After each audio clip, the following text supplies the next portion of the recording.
I was peaking too early. Your lack of buddies is a little concerning. You heard the rumors, now I'm here and confirming. I made a friend in my 30s.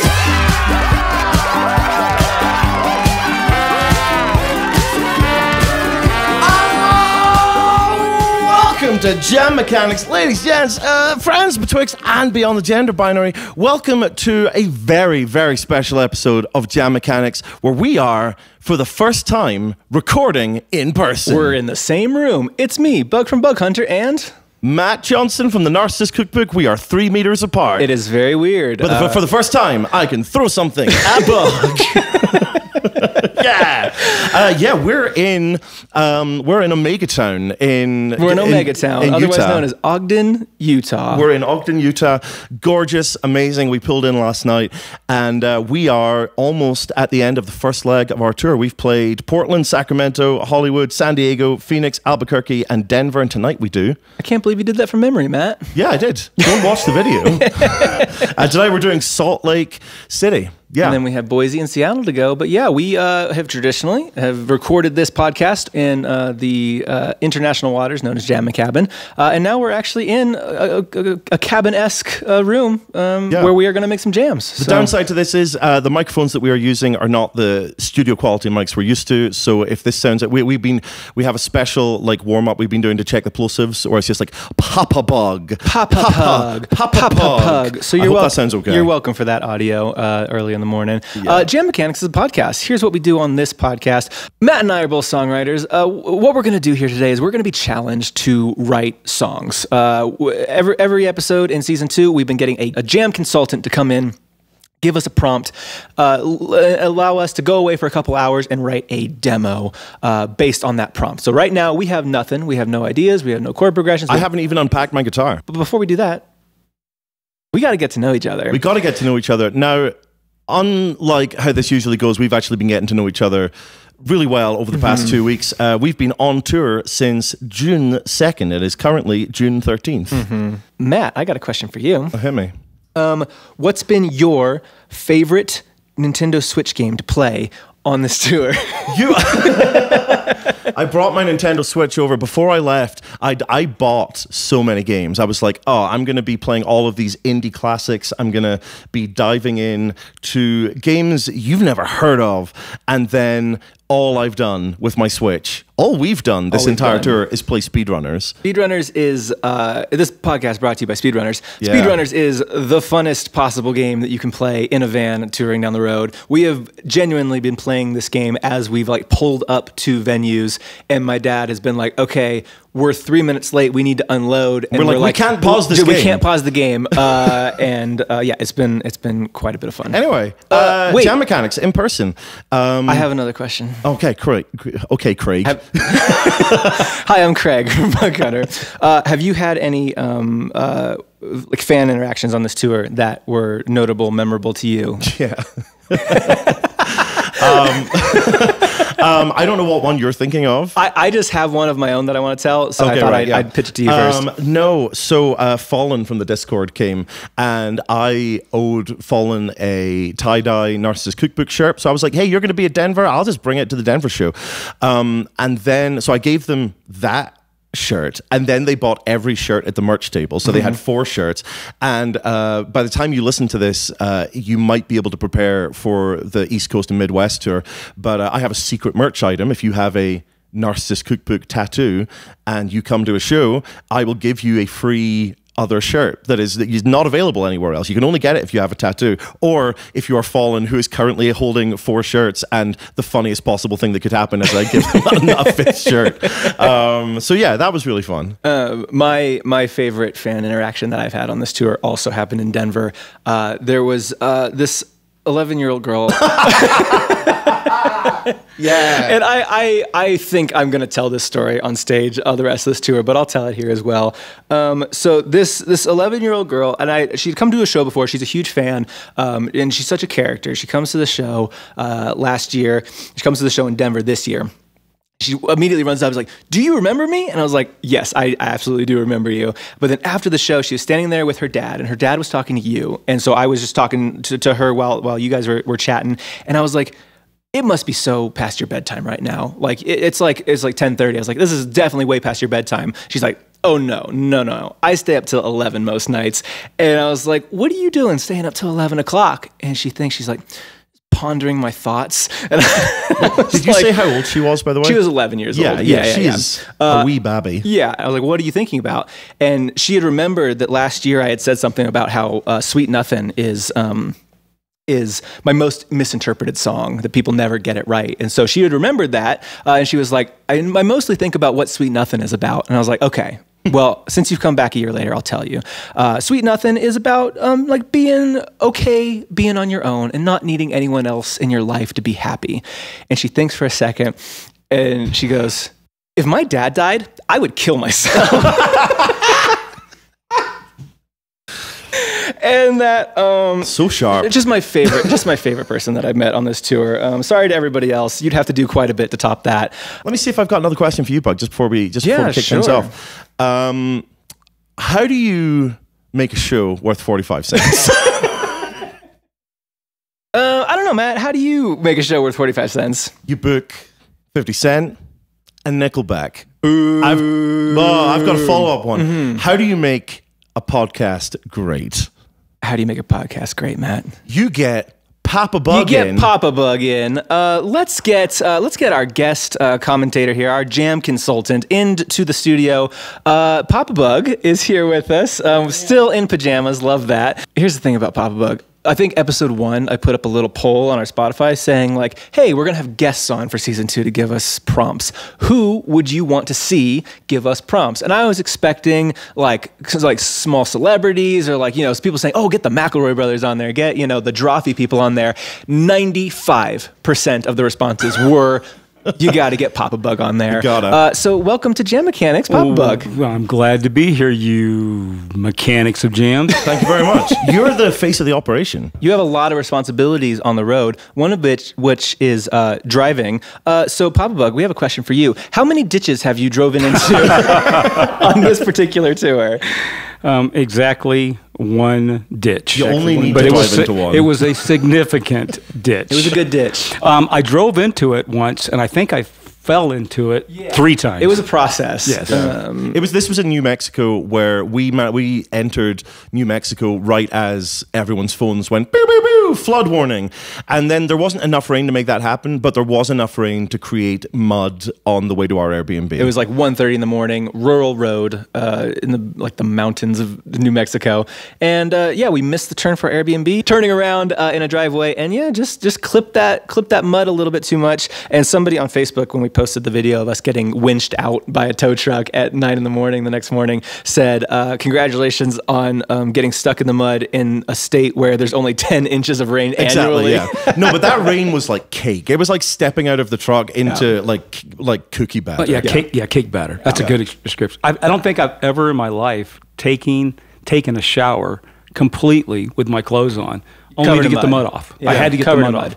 And this is actually a great follow-up to, I think, when Jesse Galloway was on. Jesse Galloway is in the room right now working on stuff, but when Jesse was on a couple weeks ago, we told a story about PapaBug, and so we actually get to follow up on that story. When you were cleaning out the van the next morning, what did you use to kind of get a lot of the mud off of the seats? I can't believe you're asking me this question. Well, I used the tool that I had available, which was my pizza knife.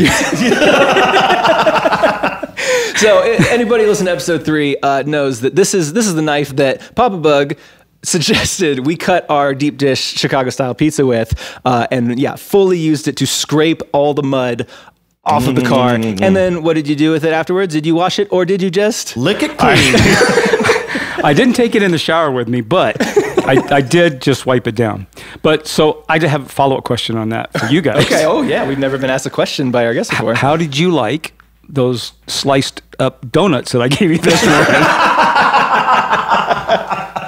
They tasted earthy. It felt like they were full of like healthy minerals. This is why you always have to keep an eye on PapaBug. While the main quest of the truck getting stuck in the ditch was happening, me and Jesse were on a side quest because we had gone down this road looking for an Airbnb in extremely rural New Mexico, and it was so dark. We were like, did we even come down the right road? And now the truck is stuck, and it was like, we need to go and look for this Airbnb. So me and Jesse take your extremely powerful torch, and we're just like, let's go and venture off into the perfect darkness, I guess. And we're like, we'll see you soon. And literally the Airbnb was 12 and a half seconds away. It was like the first turn we come to, it's like a sign that goes Airbnb, and we're like, yeah. But from our perspective, we just watched you walk off into the night with a flashlight, and then all of a sudden the flashlight just disappeared. And not come back. Yeah. I really hope it's raining. It's raining. It's dark. We're stuck in the mud. And then 10 minutes later, only Jesse wanders back with the flashlight. Yeah, I'm on the sofa watching Doctor Who episode Rogue at that point. And I was like, well, we got one of them back at least. Amazing. All right, this is a question that we ask everybody who comes on the podcast. Dad, what's your jam? What's a song or artist you've been listening to lately that you want to just kind of like plug and let our listeners know about? What are these guys called? I wrote it down. Wolves of Glendale. Wolves of Glendale. Yeah. With that Jim song, and I thought I was going to run off the road listening to that song. That song's a great song. So now I'm kind of hooked into them. So I'm definitely going to say the Wolves of Glendale is my comedy thing. So getting the double shout out on Jam Mechanics, because that was Jesse's as well. Was Olivia by Wolves of Glendale. Yeah. It sounds like we need to get Wolves of Glendale on this podcast. I think Wolves of Glendale. All three of Wolves of Glendale. Them, for sure. Well, here's the other thing about music on my Spotify. So on my Spotify playlist, I have 3 favorite artists, as you probably will be shocked by.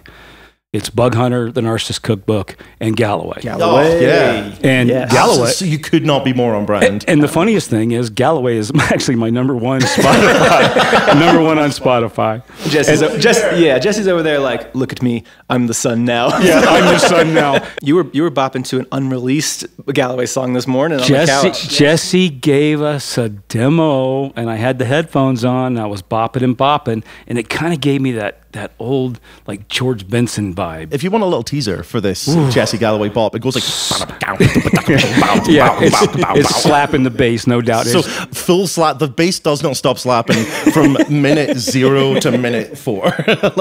It's really, really good, y'all.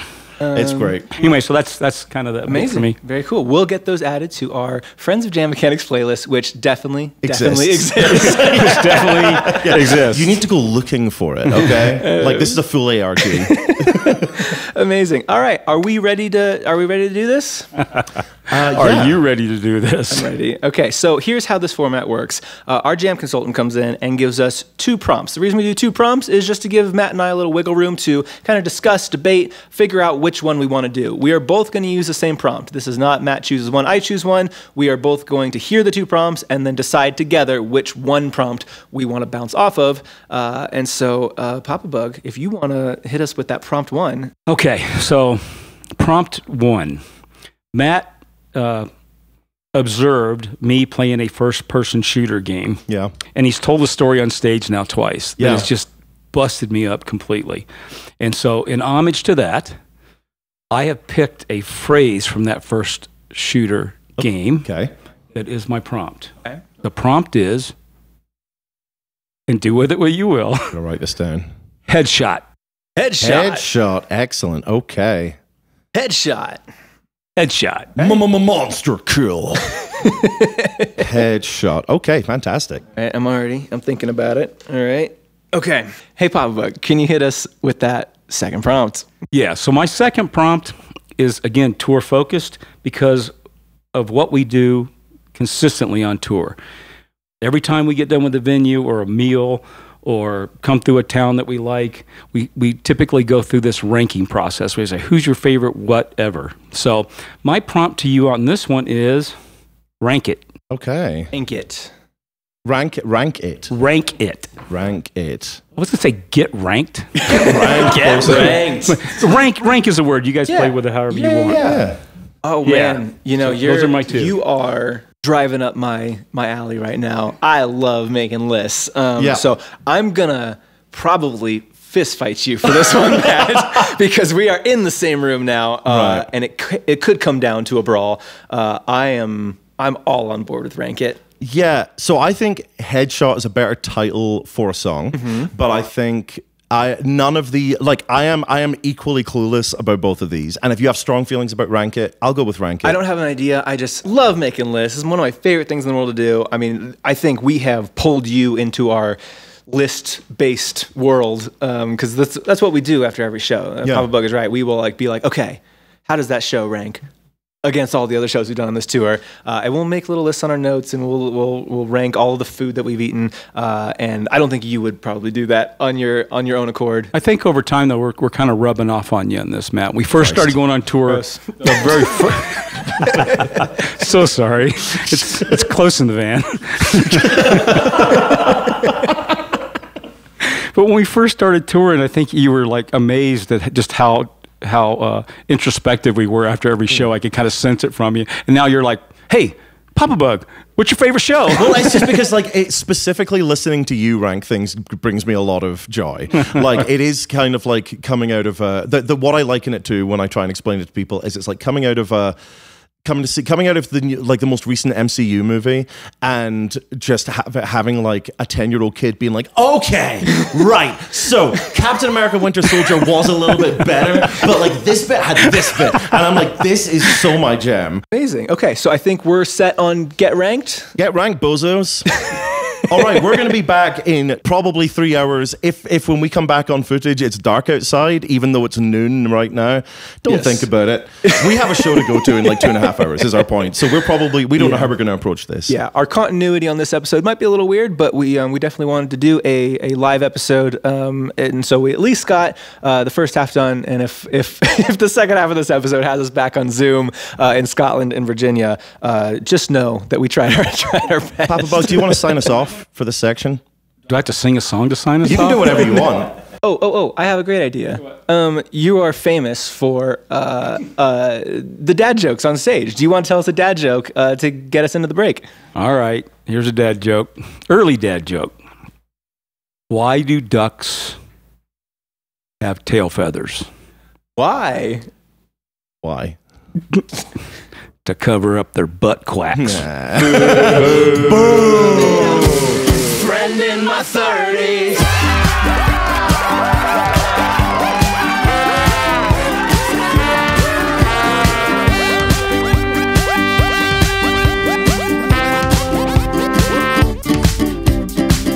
And we are back from the break with the most packed 3 hours either of us have ever had in our lives. Yeah, it's been 3 weeks since we recorded the first half of this episode. We played several shows. We traveled across the country, across the world. I miss Utah so much. RIP Utah. But yeah, so we, as you could probably tell, did not finish that episode that day that we were talking with my dad in Utah.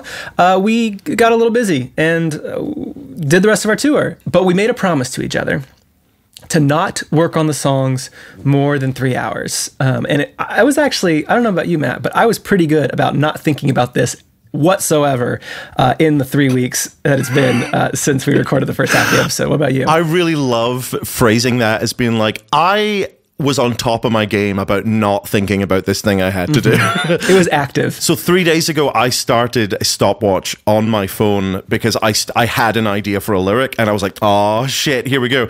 And I just hit stop whenever I stopped thinking about it and hit start. And then today I hit stop on 2 hours, 58 minutes, 32.76 seconds. Amazing. Do you have any last minute, 2 minutes to spend just cleaning anything up, or are you just going to let that time go?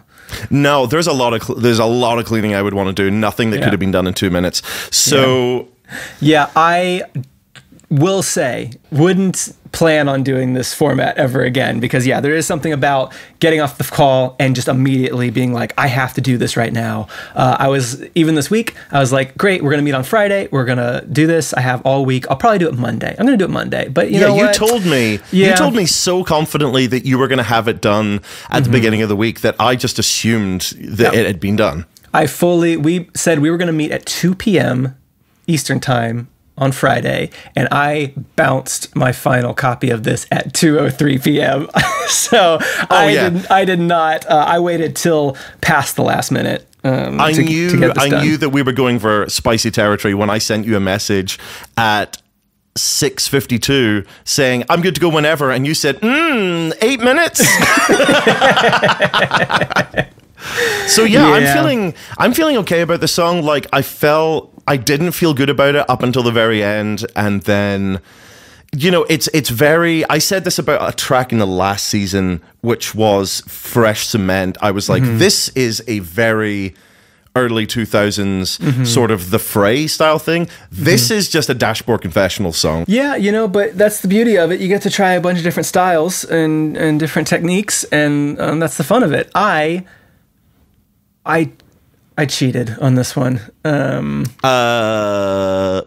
What? Here's the good news. Here's the great news for everybody. I kind of wrote 2 songs, and the second song that I wrote will end up probably, I'll do something with it because I liked it. But I had 2 ideas, and I spent probably 2 hours on the first idea, and then I was like, you know what? I think this idea is too good to just give it another hour and then throw it in Jam Mechanics. I was like, that's never stopped you before. I know. I needed to stick the landing on this, and I wasn't ready to show it off in a non-stuck landing version. So I pivoted to a completely different song.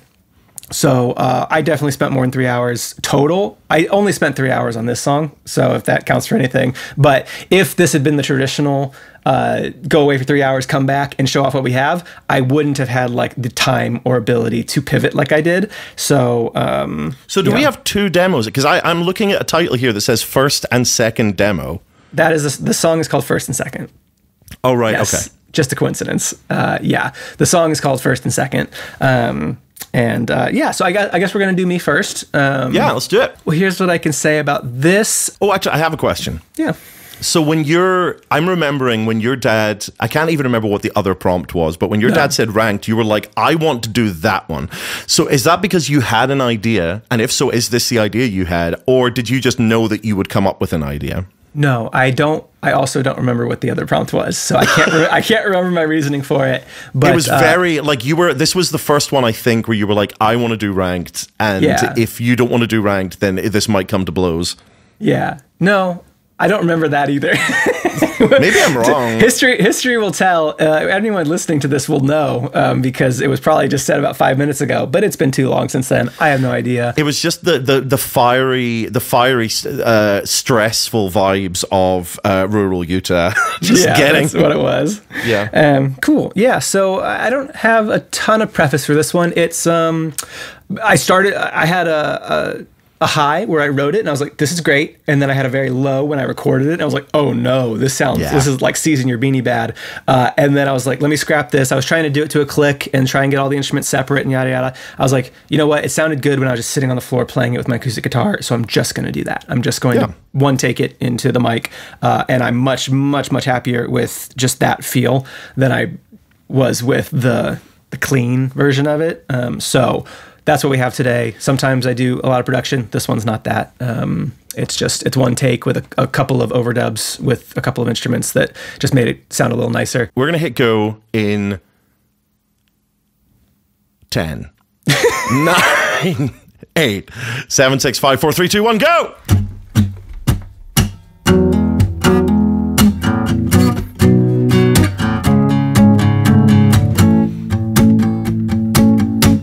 I wanna tell all my friends about you, to tell my mom, who will tell my dad, to find the best damn parts about this and celebrate the things I have, but I can't.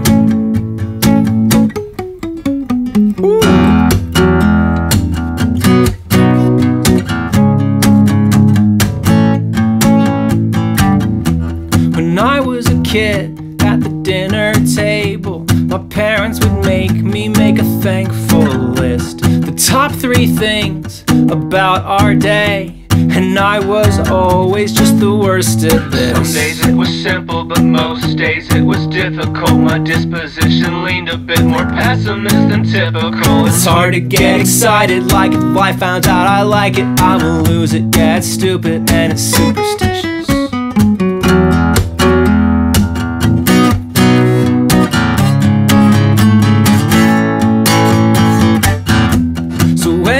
Ask me the top 3 things I love about this, I still freeze up.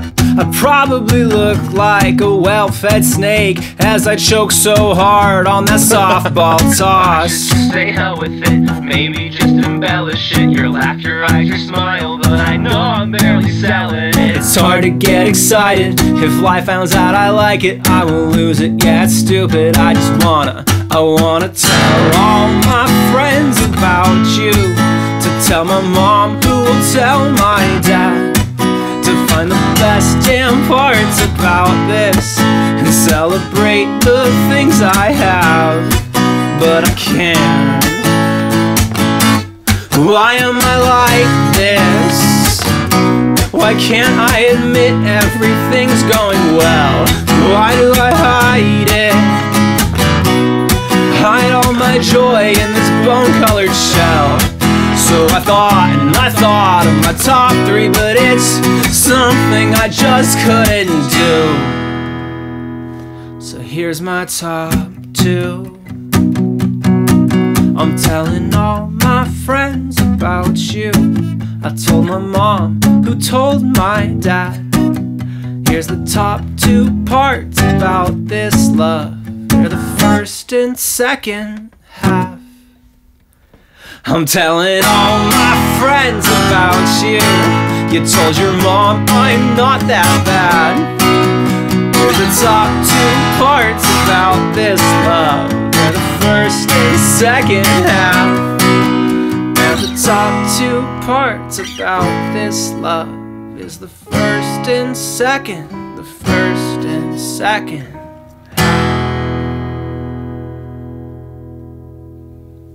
Woo! Thank you. So first of all, right away, I feel dumb.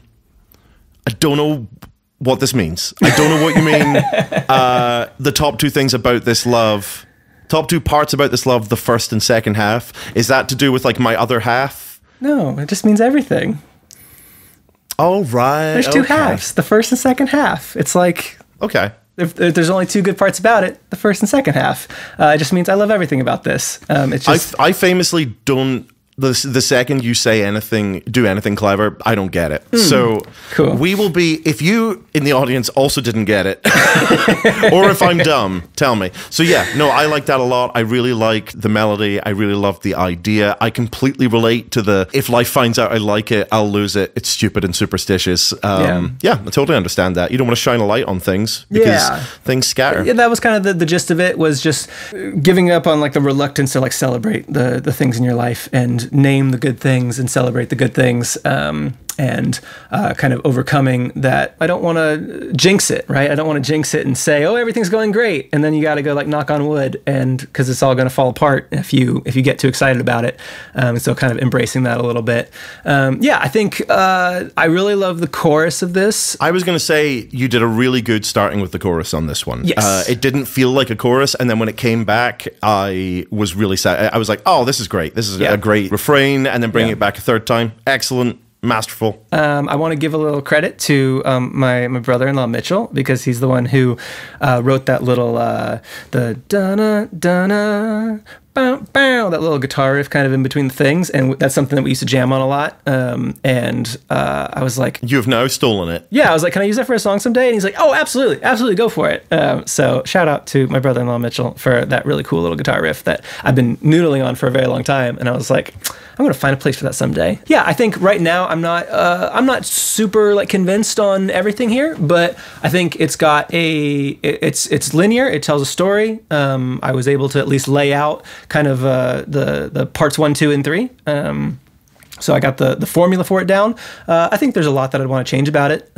Just kind of the flow of the verses. I like the melody of them, but like I would love to smooth them out. They're listening back to it now, whatever, 10 minutes after bouncing it. I'm like, you know what? These could be a lot smoother, and I would definitely go over a lot of this with an iron and get some of the clunkiness out. So is there a secret second song? There is a secret second song, and I'll do something with it someday, but I was like, I can't get this where I want it in an hour, and it'll spoil the joke if I don't stick the landing. So I'm just going to hold on to it. The equivalent of someone saying, write a song called Shocking Plot Twist, and you're like, I get one shot at this. Yes, and kind of, yeah. We hit on some similar themes from very different angles. This is cool. My song is also directed at a significant other. Okay. Cool. It's a very different vibe. This is a kind of song that I haven't written since. So if you are a Narcissist Cookbook fan, you may not know that there are actually 2 secret Narcissist Cookbook releases on Bandcamp. If you go to the narcissistcookbook.bandcamp.com, there is an EP called Thank You, which is technically the first release, and I would never put it on Spotify because it's a mess, but there's some good stuff on there. And then there's like a pre-demo I did before any of that stuff, which has some rough stuff on there. This feels like something from the Thank You EP. This is like super dark and like, cool. But like no. Sorry. It's like dark in like a really like teenage way. It is. Okay. This is like very like toxic.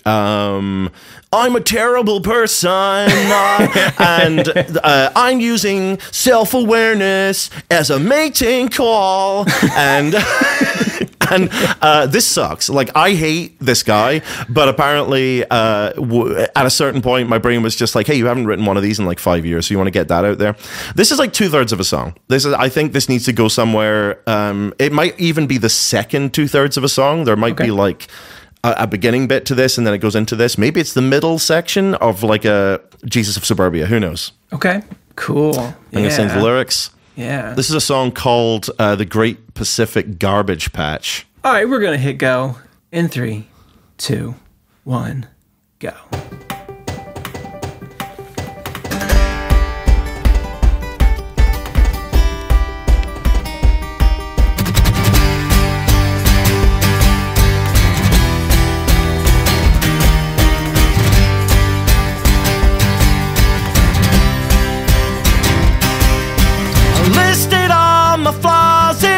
Starting from the least of them, the ones you might not even notice. Bed bugs scattering for cover when the light goes on. I just react.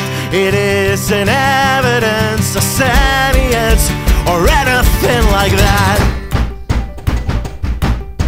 Misery got shut up inside a castle, overweight and under sentimental. Manic phases, chronic depression. What a shame, but no one will ever miss him. What a shame, but no one will ever miss him.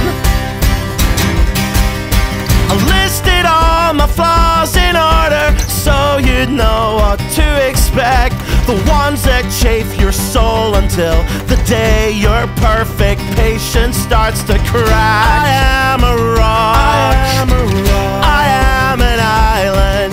I am the great Pacific garbage patch. Forget about forgetting your birthday. I won't remember your first name. Constantly expecting the worst, so I can say that I saw it coming. Misery got shut up inside a castle, overweight and under sentimental. Manic phases, chronic depression. What a shame that no one will ever miss him.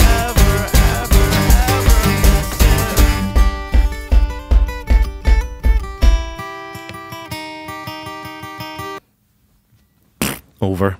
Cool. Cool, Matt. I like that. Yeah, I think it's got its moments. Yeah, I think you're dead on with just kind of the genre description of it and kind of what it is. But it's a good version of that. It does sound like Taking Back Sunday kind of vibe from 2004. Yeah, I think it feels to me as a dyed in the wool OG Dashboard Confessional fan. This feels like it's got some sort of front bottomsy esque like modern emo stuff in there as well. I really don't like, if I was going to change one line, and I didn't have time to, but I don't like manic phases, chronic depression. I feel like that's so, it's really interesting because I went into this song having just had an internal monologue about how annoying I find it when people have the words anxiety and depression in songs, because I'm like, hey, we did that for 5 years, okay? Like, there's nothing else, there's nothing exciting about just saying that anymore. And then I went into this and my brain was like, fuck you. So I really like interpolating I am a rock, I am an island, and the Great Pacific Garbage Patch in there. No, that's good. Yeah, you should repeat that. Okay. Got it. No, I think there should be I am a rock, I am an island, da da da da da da da da. I am the Great Pacific Garbage Patch. There should be like, it should build up momentum a little bit. Yeah. But I think there's maybe like 15-20% of people out there who'll be like, this bangs, and that is okay. The start of it, like the rhythm and the sounds that you're doing in it is very cool. It's very unique. It's not something that like I was expecting to hear when I turned it on. You mean the yeah, that exactly like that. Yeah, the way I did that is I just went over to the piano behind me and just recorded on my phone, just me playing things really fast in the key of G, and then just sort of chopped it up a little bit and created a little loop, and then was like, cool, done, fine. This is the kind of thing I can imagine coming back to. There's a couple of lyrics I'd want to change, but there's enough in there that this is wall puncher music. Like this is there's fist holes in the drywall fucking music. And I don't like that. But if I could change it slightly and get it away from there's fist holes in the drywall, then it could be something good. Here's the thing. I liked this line, even though I know it's the worst. The forget about forgetting your birthday. I won't remember your first name. Constantly expecting the worst, so I could say I saw it coming. It's just the worst. It's the worst attitude. It's the worst like guy. But I love that line. Like, I don't know. Like, that's the kind of music that we grew up listening to, and it was angsty for no reason, and it was like so aggressive and like. As usual, I wrote that line. I was like, Bug'll like that line. I think there's probably a way. I mean, if I'm being honest, what is my shtick? My shtick would just be verse, chorus, stop, 7-minute spoken word monologue about why it sucks to be this guy. No, it's funny because I got this feedback a lot on when I first started playing a song called "The Key to Being Lonely," which is off of "Torn Between a Couple," that is describing somebody going through their life in a non-productive way, falling in love with everybody that they see, and despite the song being called "The Key to Being Lonely" and saying all of these things that I have just listed, is the key to being lonely, I still caught shit from some people being like, this makes you sound like a real jerk. I was like, okay, sure. It's the same reason as like, if you make Joker, even though you're like, he's a bad guy, people are going to be like, but he's the protagonist and therefore the hero. I'm of the opinion that I love lines like this, and I love songs like this, and can also recognize that like this is not a good thing that good people do, right? Yeah, but also it doesn't say anything new. It doesn't add anything to the discourse of why songs like this exist, and I feel like that is probably where I would take it in the third part. Yeah, that's just a really, really high bar, I think, for. Yeah, for some people. Yeah, I guess so. Yeah, I don't know. Whatever. I don't know. Give me another. What have I got on this timer? Give me another 2 minutes. Yeah. Pull out that 7-minute monologue somehow. Yeah, I feel like there is more that can be done with this that actually is some sort of commentary, is some sort of character development. So we got a couple of songs out of this. Yeah. Thank you so much for. I mean, thank you so much for coming out to see us on the first leg of a 3-leg tour. Everybody who came to the West Coast and sort of into the Midwest, however far into the Midwest we drifted, every show was incredible. Yeah. Every show was great. Sometimes we turned up to a venue and we were like, oh, I don't know. And yet every single time the audience were like, yeah. And we were like, yeah. There were green room dogs. There were bullet holes in security doors. Should we tell that story? I don't. Yeah, sure. Yeah. Okay, I'm going to tell the story as I remember it, and I don't want you to correct me. So we turn up. We turn up to the show in Albuquerque, and we drive into this alley. We actually drive through the alley, and then we drive back around because we don't know where we're meant to be. Yeah. And there's these guys hanging out. They're all packing heat. They all have pistols, and they're like, "What are you doing here?" And we're like, "We're the band," and they go, "Oh, okay, right." Yeah, okay, we usually have 5 security guys, but we're down a security guy because there was a shootout in the alleyway the other night. There's bullet holes in the door. There was bullet holes in the door, and they're like, you might not want to bark here. Things get kind of... And then all of our phones, their phones, all go pew, pew, pew. Emergency, risk to life. There's a flood in your area. You need to get out of the area. So we drive into the mountains, and we're like, should we go back to that venue? I love that. Hold on. You said don't correct you. I love that driving to the mountains, we went up like about a 10-foot incline and parked like next to a McDonald's. Yeah, a New Mexico mountain. We went... we ended up going back, and like those guys were clearly used to putting on shows where there was a higher risk of violence, and then everyone was just like, I'm here for the Bug Hunter and Narcissist Cookbook show, please. And they weren't expecting us, I think. No one ever expects us. The show, every show was incredible. Yeah, so if you want to come see us this summer, we're not doing a Jam Mechanics tour, but we are doing a Narcissist Cookbook Bug Hunter tour, and sometimes we play Jam Mechanics things, but we don't promise it. We're going to be in DC and New York and Boston and Chicago, and as far west as like Dallas and Kansas City, and as far north as like Minneapolis, and as far south as Austin and Orlando. So if you are anywhere in that box, you can go get tickets on www.bughunterbug.com. We have emails, tnc@jammechanics.com, bug@jammechanics.com. If you want to reach both of us at the same time, hello@jammechanics.com. Yeah. And if you want to email Joe Biden, you can... Joe Biden at jammechanics.com. I'm going to tell people that I want to... It's time for... Because I've stopped doing the joke now because it feels like making fun of a vulnerable person. But whenever I upload things to the Jam Mechanics, for the Dropbox files, it asks for a name and an email. And I'm like, I don't want to keep doing this. So I just got into the habit of writing Joe at whitehouse.gov. And I know that there isn't going to be a Joe at whitehouse.gov, but it will be going into somebody's inbox. You know, yes. Someone at the White House is getting updates about Jam Mechanics. And just so y'all know, I have to rename every file Matt uploads to remove the Joe Biden tag at the end of it because it appends it automatically. So if you've ever downloaded anything from our website and it said Joe Biden on it, I'm sorry that I missed it. It was an accident. So we will you'll hear from us again in 2 weeks. Join us on social media, join us in the Discord. We love you. And I remembered this time that it's my turn to play a song. So I've already picked up my guitar. Play us out.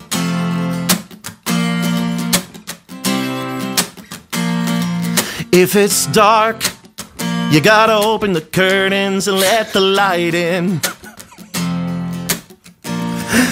If you're listening to Jam Mechanics, then your name might be Joe Biden. Hey! They always told me I was peaking too early. Your lack of buddies is a little concerning. You heard the rumors, now I'm hearing confirming. I made a friend in my 30s.